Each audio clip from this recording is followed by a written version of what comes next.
लिया हुआ है और दूसरे हाथ में पत्थर हैं, देखो आप। तो भाई ये सामने जो एक नंगू माशे खड़े हुए हैं, ये हैं गॉड ऑफ। तो भाई स्वागत है आप सभी का फ्लोरेंस में। फ्लोरेंस आप पहुंचे हैं आज, बड़ी कमाल के खूबसूरत सा टाउन है ये बिलोटा। ये बैठा रहता है नाइट्रो वहाँ पे रिसेप्शन पे, मैनेजर। तो भाई रोम से निकल के फ्लोरेंस जाने वाले थे, जो कि जा रहे हैं अपन कल जाएंगे। आज की रात मैं अरेस्सो में बिता रहा हूँ, पर थोड़ा सा झोल हो गया यार। जो मैंने होटल बुक किया है वो सिटी सेंटर से 10 किलोमीटर दूर है। पता नहीं यार कैसे कैसे टैक्सी लेके यहाँ तक पहुँचा हूँ। और टैक्सी वाला बहुत अच्छा था यार, महज 30 यूरो, मतलब कि 2800 रुपये के अंदर मुझे 5-6 किलोमीटर उसने छोड़ दिया है। पर ठीक है यार, ये 6 किलोमीटर 3000 रुपये यहाँ के हिसाब से कुछ ज़्यादा नहीं है।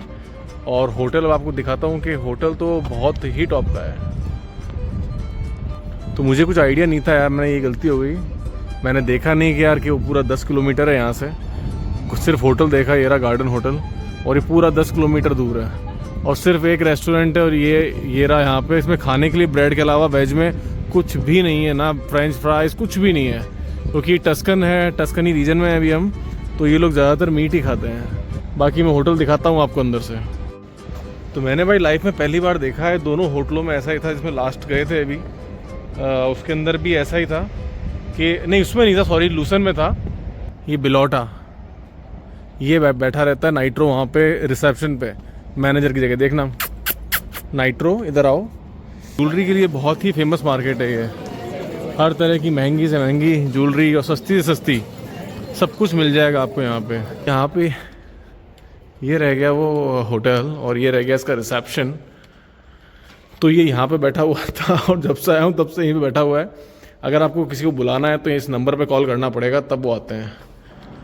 और होटल ठीक है, डिसेंट है। और बाकी आपको रूम दिखाता हूँ मैं मेरा। अब ब्रेकफास्ट स्प्रेड मेरी इमेजिनेशन से कम है, इतना कम नहीं था मैंने सोचा। अभी तक का सबसे कम ब्रेकफास्ट स्प्रेड देखने को मिला है। कल वाला तो अंडे नहीं खाऊंगा, तो मैंने ले लिया है चीज़, 2 कीवी, थोड़ी सी ब्रेड और जूस। भाई ये हो गया इनका बार एरिया। यहाँ पे ये लोग गेस्ट वगैरह बैठ सकते हैं, ठीक ठाक स्पेशियस जगह है। स्प्रेड कुछ खास नहीं है, थोड़ा बहुत चीज़ और जो ये मीट वगैरह खाते हैं, सलामी पिकांते, ये क्रोसान्स, ये इनका बेकरी सेक्शन, कुछ फ्रूट्स, योगर्ट। उसके अलावा बस यही है भाई, और कुछ भी नहीं है आज तो। आज खाना बिल्कुल, मतलब मेरे को अच्छा नहीं लगा, बेकार था। हाँ तो भाई स्वागत है आप सभी का फ्लोरेंस में। फ्लोरेंस आप पहुँचे हैं आज, बड़ी कमाल के और खूबसूरत सा टाउन है। और यहाँ पे देखने को इतना कुछ और करने को इतना कुछ है कि यार आपको शायद 2 से 3 दिन चाहिए होंगे। तो मैं तो यहाँ बिताने वाला हूँ करीबन पूरा 1 दिन। यहाँ पे क्या है, इनका ओल्ड पैलेस भी है और एक गैलरी है जिसमें सारे जो फेमस स्टैचूज आपने आज तक जितने सुने होंगे, देखे होंगे, सब यहीं पे हैं। जैसे कि परसियस का स्टैचू, आप जानते हो नहीं जानते हो, सारे स्टैचूज आपको एक्सप्लेन कर दूंगा। तो भाई फ्लोरेंस एक बहुत ही इंपॉर्टेंट सिटी रहा है। उसका रीज़न ये है कि 14 से 16 सेंचुरी में जो रेनेसेंस आर्किटेक्चर आप सुनते हो ना, स्टाइल ऑफ आर्किटेक्चर, वो बना ही यहीं पे है, बॉर्न यहाँ पे हुआ। उसके अलावा मेडिची फैमिली यहाँ से थी। जो दाविडे का स्टैचू है जो माइकल एंजेलो उन्होंने बनाया, वो यहाँ पे बनाया। और लियोनार्डो दा विंची, डोनाटेलो, ब्रामांतो, बहुत सारे आर्टिस्ट और स्कल्पचर्स, जो स्कल्पचर बनाने वाले लोग थे, पेंटर्स, आर्टिस्ट, जितने भी तरह के आर्टिस्ट थे, वो बड़े यहाँ पे यार बहुत सारे लोगों ने बहुत बड़ा कमाल का काम किया है। और यही कारण है कि आप यहाँ पे एक से एक कमाल के स्टैचूज और एक से एक कमाल की चीज़ें देख पाओगे। तो अभी तो मैं खड़ा हूँ फिलहाल सामने एक बड़ी कमाल के स्टैचू के और पलाज़ो वेक्कियो, ओल्ड पैलेस के, दिखाता हूँ मैं आपको। सामने आप देख पा रहे हैं ये तलवारबाज इंसान जो बैठे हुए घोड़े पे सवार, ये है कॉसिमो द फर्स्ट। जाम बोलोनिया नाम के आर्टिस्ट ने इनका ये स्कल्पचर बनाया था। और ये मेडिची फैमिली के फर्स्ट किंग हैं जिन्होंने फ्लोरेंस को बहुत कुछ, या कह लो सब कुछ दिया है। इन्हीं के कारण जो रेनेसेंस स्टाइल ऑफ आर्किटेक्चर था उसके अंदर इतना डेवलपमेंट आया। रिसर्च एंड डेवलपमेंट के लिए अच्छा खासा पैसा इन्होंने दिया है। और चारों तरफ एक से एक खूबसूरत स्ट्रक्चर्स इन्होंने इस पूरे स्क्वायर के अंदर बना रखे हैं। आप मान लो मेडिची फैमिली, इन लोगों ने बड़ा पैसा लगाया फ्लोरेंस को डेवलप करने में, और 300 साल तक राज किया एक इटालियन सिटी पे। और पहले जो इटली था यार, वो यूनाइटेड नहीं था लेट 18 सेंचुरी तक। ये तो बाद में इटली एक हुआ है, वरना सारे अपनी तरह अलग अलग स्टेट्स हुआ करते थे। तो भाई ये सामने जो एक नंगू माशे खड़े हुए हैं, ये हैं गॉड ऑफ, खुद नेपच्यून है एक्चुअली। ये पहले मैं बता देता हूँ, इटालियंस के लिए जो नेपच्यून है ना, वो गॉड से ज़्यादा ह्यूमन थे, जैसे कि हरक्यूलिस। तो सेम चीज़ के अंदर इनको यहाँ पे रखा गया है, उनका स्टैचू बना गया है। और ये कॉसिमो फर्स्ट के द्वारा बनाया गया था 16th सेंचुरी में, 1559 में। आप चैरियट देख पाओगे नेपच्यून का, नीचे से सूर्य भगवान का होता है, 7 घोड़े, इनके 4 घोड़े हैं। और ऊपर आप देख पाओगे कि मतलब कितना कमाल का बनाया है उसको यार, स्टैचू को। इवन चेस्ट से लेके लेग पे लेके, खैर अपने इंडिया का कोई मुकाबला नहीं है। साउथ इंडिया में मैंने देखे हैं स्टैचूज़ जो इसके सामने, ये स्टैचू कुछ नहीं है, पर यार सब जगह का अपना एक ब्यूटी है, तो कंपैरिजन नहीं करना चाहता हूँ मैं इसका या किसी दूसरे का, पर ये भी कहीं से कम नहीं है। बड़ा ही कमाल का खूबसूरत सा स्टैचू है यार। तो भाई ये है मतलब ये जो पूरा पियाज़ा है, इसका नाम है पियाज़ा डेला सिग्नोरिया। और सामने जो गैलरी देख पा रहे हो ये बड़ी ही इंपॉर्टेंट है यार। यहाँ पे बड़े ही कमाल के और बड़े एंशिएंट या one of the finest statues of the world का हाउस है ये सामने। जैसे कि पर्सियस का स्टैचू आप देख पाओगे, द सन ऑफ ज्यूस। उधर आप देख पाओगे विडो जूडिथ। और काफ़ी सारे स्टैचूज हैं जिनको मैं जानता हूँ, मैंने इनके बारे में पढ़ा था जब मैं पढ़ाई कर रहा था। और जो सामने आप देख पाओगे the most famous statue in the world, Davide, ये लेफ्ट में, जो कि इनकी बिब्लिकल टेल से आया हुआ है। सबके बारे में करके बात करेंगे। अगर मैं बताने पे आऊँगा तो भाई पूरा दिन भी कम है फ्लोरेंस के बारे में बताने के लिए। तो सामने आप ये शेर खान देख पा रहे हो ना भाई, तो इस शेर का नाम है मार्सो, ये गॉड ऑफ वॉर है। और ये यहाँ पे से लगाया गया क्योंकि ये शो करना चाहते थे कि कितना स्ट्रॉन्ग और कितना पावरफुल है फ्लोरेंस की जो डायनेस्टी थी उस समय, मेडिची। तो भाई ये ऊपर देख पा रहे हो, ये है जूडिथ, जो कि यहाँ पे एक जो हॉलोफर्नेस जनरल था, एक जनरल था जो कि बहुत ही ज़्यादा मतलब शराब पी के रेप करना, लोगों को मारना, तो उसका एक सॉर्ड लेके सर काटते हुए। ये एक जूइश थी, इज़राइल में रहती थी, इनकी बिब्लिकल टेल स्टोरी है ये। तो भाई इन्होंने क्या किया कि इन्होंने इसको अपने प्यार में फांसा। प्यार में फांसने के बाद इन्होंने जब ये आया, जब ये काफ़ी ड्रिंक कर रखी थी, he was drunk, and then इसने बिहेड कर दिया जो हॉलोफर्नेस जनरल था उसको। और उसको मारने के बाद यहाँ पे ये शो करना चाह रहा है आर्टिस्ट के क्लीडी एक औरत कितनी स्ट्रांग हो सकती है। और ये आ गया भाई वर्ल्ड में one of the most famous statue David है, जो कि माइकल एंजेलो ने बनाया था। तो इसको सामने से देखते हैं अपन। तो यहाँ से आप क्लियरली देख पाओगे दाविद को, इनका चेहरा देखो, बिल्कुल फियरलेस, एब्सोल्यूट नो फियर। और हाथ में स्टिंग लिया हुआ है और दूसरे हाथ में पत्थर हैं, देखो आप। अरे वो नहीं, लेफ्ट के अंदर पत्थर हैं भाई, पत्थर लिए हुए हैं इसके अंदर। जो as per the biblical tell, Goliath नाम का एक राक्षस था जो कि बड़ी ही ऑप्शन मतलब कि टाउन्स उजाड़ दिया करता था, लोगों को मारना काटना। तो इनकी बिब्लिकल टेल में एक दाविदे नाम के, डेविड नाम के एक इंसान हुए जिन्होंने फाइनली मतलब कि सोच लिया यार, डिसाइड कर लिया कि अब उसको जो गोलियात है उसको मारना है। तो ये सिर्फ कुछ ना होते हुए भी एक स्लिंग लेके और कुछ पत्थरों के साथ निकल पड़े बिना किसी डर के, और फाइनली उस गोलियात को मार गिराया। तो ये माइकल एंजेलो ने बनाया था 16th सेंचुरी के अंदर, और ये दुनिया का शायद सबसे फेमस स्टैचू होगा आज तक का। इसी कारण काफ़ी लोगों ने इसको कॉपी करने की भी कोशिश करी, पर इतना फेमस कोई नहीं हो पाया जितना फेमस माइकल एंजेलो का दाविद है। भाई द मोस्ट फेमस स्टैचू है ना, उनमें से एक ये भी है, परसियस का स्टैचू। आप देख पाओगे कि ऊपर की तरफ नंगे पुंगे हैं ये, पर ये ज़्यूस के बेटे थे। इनकी मदर को कहते हैं गोल्ड शावर हुआ और ये पैदा हुए थे। जब ये मेडुसा से लड़ने जा रहे थे, जो वर्साचे का सिंबल है देखो हाथ में, तो इनके पास विजन थी जिसको देखते ही कोई मर जाता था। तो इनकी बहन ने इनको एक शील्ड दी, और जो इनका भाई था इन्होंने उनको एक हेलमेट दिया, इस पर विंग्स लग रहे हैं पीछे। जो कारण से इनको काफ़ी मदद मिली और ये फाइनली मेडुसा को मारने में कैपेबल रहे। इन्होंने फाइनली मेडुसा को मार दिया। तो ये देखो आप बॉडी, और ये बाहर आप वेन्स वगैरह निकलती देख पाओगे, और ये ऊपर इनके हाथ में मेडुसा का हेड है। और इसके बाद परसियस ने मेडुसा का head as a weapon use किया अपने रेस्ट ऑफ द लाइफ, क्योंकि ये जो हेड था इसको कोई भी देखते ही हिप्नोटाइज हो जाता था या तो मारा जाता था। और ऐसे काफ़ी सारे स्टैचूज़ हैं जो कि आप अंदर देख पाओगे इस गैलरी के अंदर। तो भाई ऐसा एक नहीं, काफ़ी सारे स्टैचूज़ हैं और उनके पीछे छुपी काफ़ी सारी कहानियाँ। बताने लगूंगा तो रात हो जाएगी। तो बस अब वॉक अराउंड ले लेते हैं जगह का, और अपन मूव करते हैं दूसरी जगह की तरफ।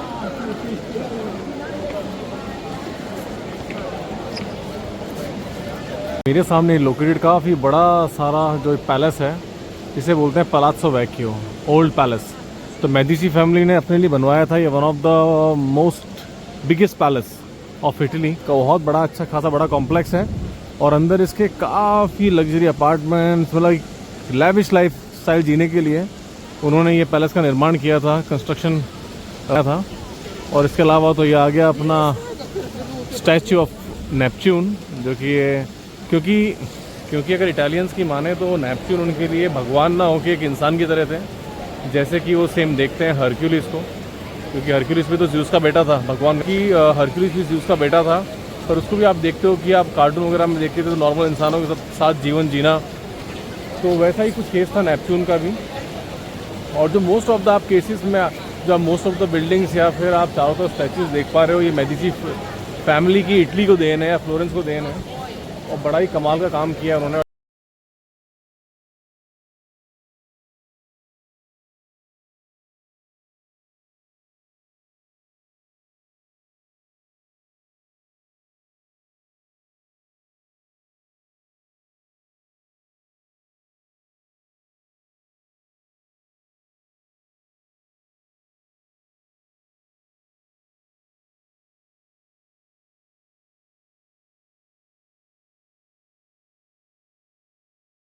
वैसे तो अभी यहाँ पे just starting of the season है भाई, अभी तक अप्रैल चल रहा है, अब स्टार्ट होगा सीज़न तो। पर आप भीड़ देखना ज़रा, अभी से क्या हालत है यहाँ पे टूरिज़्म की।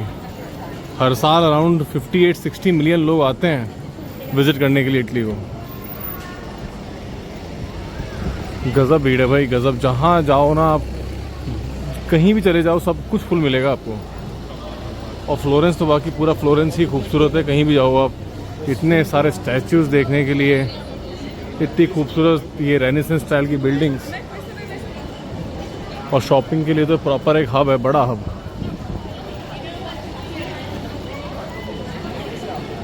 तो भाई मैं जा रहा हूँ अभी पोंते वेक्यो देखने के लिए, बड़ी ही फेमस शॉपिंग स्ट्रीट है और एक बड़ा ही खूबसूरत सा ब्रिज है।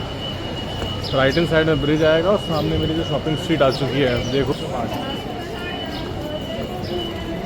जो सामने आप ये स्ट्रीट देख पा रहे हो ना, ये अपनी शॉपिंग के लिए बड़ी फेमस है। किसी कोई घड़ियों का शौक़ रखता हो, ऐसा कुछ भी अच्छे खासे बड़े ब्रांड्स लेने का, तो यहाँ पे ज़रूर आए और आपकी विश पूरी हो जाएगी भाई, कुछ भी खरीदने की।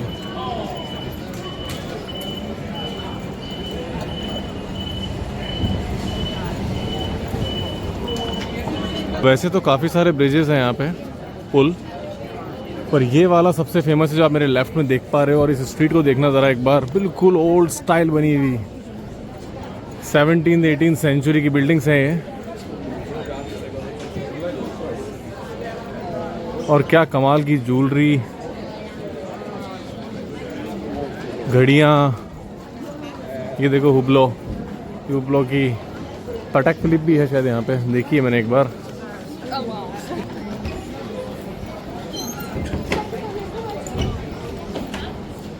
मतलब जो अच्छे खासे शौकीन लोग हैं उनके लिए ये जगह बहुत प्यारी है यार, देखो। और कुछ नॉर्मल नहीं, ऑफिशियल स्टोर्स भी हैं यहाँ पे इनके पास।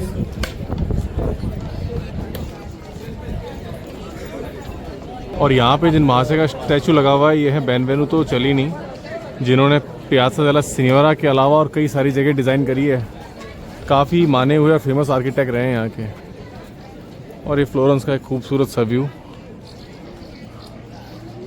और ये बड़ा ही खूबसूरत सा शहर फ्लोरेंस, नदी के किनारे बसा हुआ। और रात को इतना कमाल लगता है क्योंकि इन जो ब्रिजेस हैं इन पर लाइटें वगैरह होती हैं, लाइटिंग इफेक्ट होता है, तो बड़ा ही कमाल का एक व्यू आता है। और उस तरफ भी जाओगे तो बहुत कमाल का व्यू, देखो ना आप। तो भाई इटली आ रहे हो तो फ्लोरेंस को अपनी आइटनरी में रखना ही रखना, ये आप मिस नहीं कर सकते हो। ज्वेलरी के लिए बहुत ही फेमस मार्केट है ये, हर तरह की महंगी से महंगी ज्वेलरी और सस्ती से सस्ती सब कुछ मिल जाएगा आपको यहाँ पे। कॉन्स्टेंटिन बहुत महंगी वॉच अच्छी खासी है, कसेती, टूडोर, रोलेक्स का ऑफिशियल आउटलेट।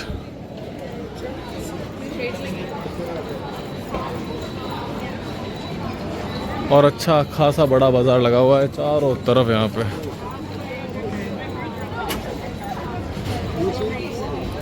पर सब कुछ बड़ा ही महंगा है यार, छोटी सी आइसक्रीम भी खानी हो तो 500 रुपये की है सिंगल स्कूप,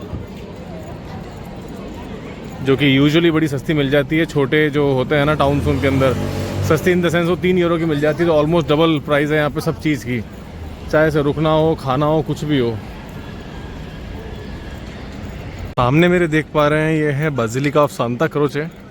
12th सेंचुरी के अंदर बना ये लेट गॉथिक आर्किटेक्चर का गजब का एग्जाम्पल है, एक बड़ा कमाल का एग्जाम्पल है।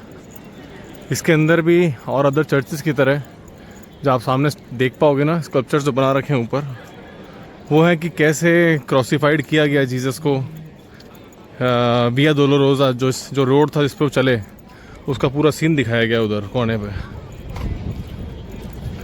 विया डोलोरोसा का सीन, कैसे उनको फिर वापस निकाला क्रॉस से, हैंग किया, और जब वो ऊपर चले गए तो एंजल्स उनका वेट कर रहे हैं ऊपर, उनके ऊपर आने का। तो ऐसे काफ़ी सारे, मतलब एक नहीं यार, बहुत सारे ये दान थे। जो ऊपर आप ये फ्लावर्स है इन्होंने पहन रखा है ना, हेलमेट सा, वो मैंने भी पहना था मेरी ग्रेजुएशन पे।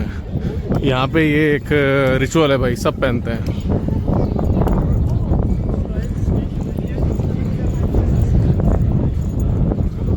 टिकट्स वगैरह लेने हो तो बगल में आ जाना, इस तरह से टिकट्स मिल जाएंगे आपको। चलो भाई, फाइनली आप पहुँचे हैं अपन लीनिंग टावर ऑफ पीसा पे। बड़ी ही खूबसूरत सी, और सच में यार कुछ ज़्यादा ही लीन है ये तो। फ़ोटोज़ में देखा था, रियल में देख रहा हूँ। 12th सेंचुरी के अंदर बना ये बड़ा ही खूबसूरत सा टावर। एक्चुअली एक बेल टावर है जो कि बनाया गया था जो चर्च ऑफ सेंटा मारिया है इसके जस्ट बगल में, उसको सर्व करने के लिए। लीन इंटेंशनली नहीं हुआ था ये। जब इन्होंने इसको बनाना स्टार्ट किया ना, तो यहाँ की जो सॉइल है वो बड़ी ही सॉफ्ट है। तो सॉफ्ट होने के कारण जैसे जैसे वेट बढ़ता गया, तो और ये धीरे धीरे ये भी टिल्ट होता गया। और आज दिखाता हूँ मैं वो कितना ज़्यादा टिल्टेड है ये भाई। अब देखो ये पेड़ ऑलरेडी थोड़ा सा टिल्टेड है, और यहाँ से आप समझ पाओगे कि ये मीनार कितनी ज़्यादा टिल्टेड है। पहले तो ये 1.26 डिग्रीज एंगल पे टिल्ट थी, और अभी ये 4 डिग्रीज एंगल पे टिल्टेड हो चुकी है। और इसको बनाने का पूरा जो क्रेडिट है वो जाता है बोसानो पिसानो को। बोसानो पिसानो नाम के एक महाशय थे जिन्होंने ये बनाया था। और एक्चुअली बनाया गया था इसके लिए, जो सामने आप देख पा रहे हो ना, कैथेड्रल सांता मारिया, ये इसके लिए बनाया गया था एज अ बेल टावर। और इसमें 7 बेल है अंदर, जो कि 7 डिफरेंट म्यूजिकल नोट्स प्रोड्यूस करती हैं। तो सिर्फ यही पीसा का टावर ये सिर्फ टिल्टेड नहीं है, टिल्टेड ये थोड़ा सा चर्च भी है। क्योंकि दिक्कत ये नहीं है कि इसमें कुछ बहुत ही खास बात है, दिक्कत ये है कि सारी क्ले इतनी सॉफ्ट है, यहाँ की जो मिट्टी है उसके कारण ये जितना इसके ऊपर वजन रखते गए, जितना इसको ज़्यादा बनाते गए। अभी ये 54 मीटर्स हैं इन टोटल, और जितना इसको बनाते गए उतना ही ज़्यादा ये झुकता गया। और बाकी कॉम्प्लेक्स आप देखो कितना प्यारा है। और द बेस्ट थिंग है कि यार एंट्री फ्री है, वरना इटली में हर जगह जाने के लिए साला कुछ ना कुछ पैसा देना ही पड़ता है। और ऐसे मीनारेट को देखने के लिए तो 100% ये ईजिली 15-20 यूरो ले सकते थे, पर फॉर्चुनेटली इन्होंने नहीं लिया, क्योंकि यहाँ पे ये चर्च है, रिलीजियस साइट होने के कारण, क्योंकि इसमें तो लोग आएंगे ही ना। और भाई कहानी तो कुछ ऐसी भी है कि जो गलीलियो थे उन्होंने इस पर एक्सपेरिमेंट किया है, और उनके एक्सपेरिमेंट करने के कारण ये इंटेंशनली टिल्टेड है। पर ऐसा कोई मतलब कि प्रूफ नहीं है, कि कंप्लीट कोई डॉक्यूमेंटेशन नहीं है, इसलिए कुछ कहा नहीं जा सकता। पर अगर आप पढ़ोगे तो कुछ मतलब कि ऐसे रूमर्स है कि यहाँ गलीलियो आए थे और उन्होंने अपना एक्सपेरिमेंट किया, इस क्या नाम है, ग्रेविटी के कुछ एक्सपेरिमेंट्स। आज का ब्लॉग यही ख़त्म करते हैं।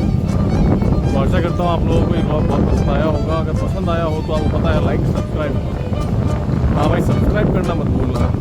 बाकी चलो मिलते हैं नेक्स्ट ब्लॉग में, तब तक के लिए be healthy and keep travelling, bye.